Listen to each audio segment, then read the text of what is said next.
This Ag Vision program is made possible through the generous support of Syngenta Seeds NK brand. The results you need, the freedom to choose. And by Farms.com. Ag news, market prices, ag careers, and farm real estate. You'll find it all at Farms.com. Today, the Top Manager team fields this question from a Western Canadian grower who asks, as a grower, would you invest in a biodiesel or ethanol plant?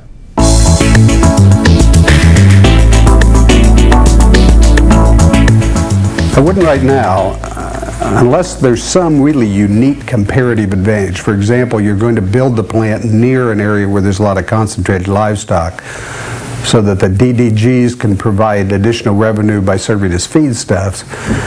I think we're in a position right now where it appears that with the number of plants currently under construction or that are permitted, we may be almost in an overbuilt situation and looking for some sort of correction to occur. Long term, though, I think the outlook for biofuels is very strong. But I also think that the opportunity for the early entry premium has pretty much gone by.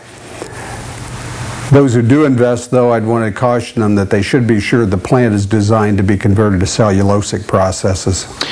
Well, at this stage, I'd have to ask myself a couple of questions before I think about it. First of all, is it good investment policy to have all of your investments tied up in, or a large portion of your investments tied up in something, the outcome of which depends on the price of grain? So if you're a grain producer and now you're going to invest in an ethanol plant, then that means you've got two things in your portfolio that depend on the price of grain, and that means you're adding risk to your portfolio when you do it. So that's, you know, from a very basic investment perspective, you got to ask the question. Secondly, my perception is that ethanol is as popular as it is today largely because of U.S. government programs that can also change in the future if the government decides to. And so, you know, or if they lose a trade case with Brazil over their 53 cent a liter tariff on Brazilian ethanol and so forth. So to me, it's a very risky thing to invest in the plant as well as being in the grain business itself. Right now, I guess what I would suggest is look at the alternative, at least, of taking a fair amount of money from growing the grain and thinking about other things that you might want to do with that from an investment perspective.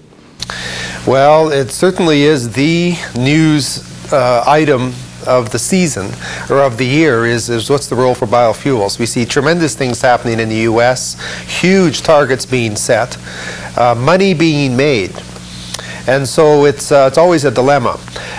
Certainly, from a starting point, I would say it's a value for all farmers to really look seriously at the whole bioproducts industry, including biofuels. But there's the other industrial uses of bioproducts, because that is going to be a considerably big market opportunity in the future. So biofuels in particular is worth thinking about. Certainly, as with any value-add opportunity, there's more benefits for the farmer if he can secure an ownership. And I know that is the big question. Is it possible to do that? There are some very good examples of farmer-owned, 100% farmer-owned biofuel projects in Canada and in the U.S. So there are ways and means of doing it.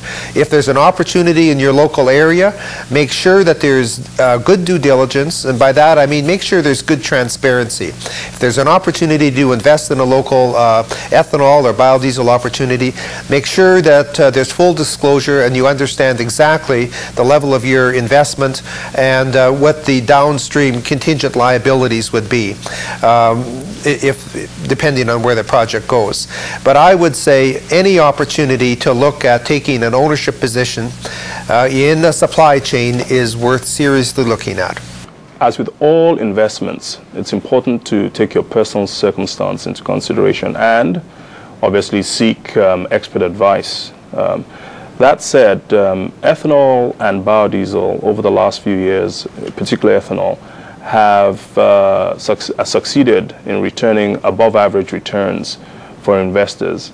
At this time, most people will agree that ethanol is maturing. If you're not already in the industry, it's probably late to the party.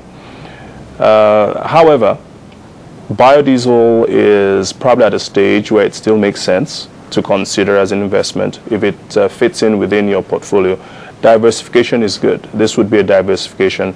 And two good reasons why it's one that you may want to consider. First of all, if it's a well-managed, well-planned biodiesel plant that's within proximity to your farm, it could indeed add value to your oilseed outputs because that facility would become a buyer for your oilseed, your outputs, and would support your local prices.